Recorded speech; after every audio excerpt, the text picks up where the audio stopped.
மாறுமா?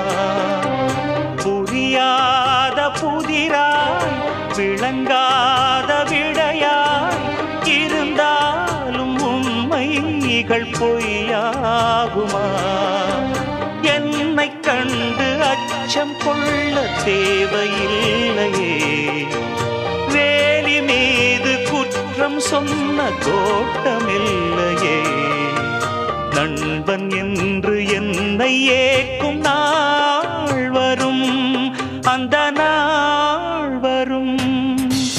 எங்கிருந்தோ இளங்குயிலின் இன்னிசை கேட்டு கண் விழித்தேன், நினைவு அலைகள்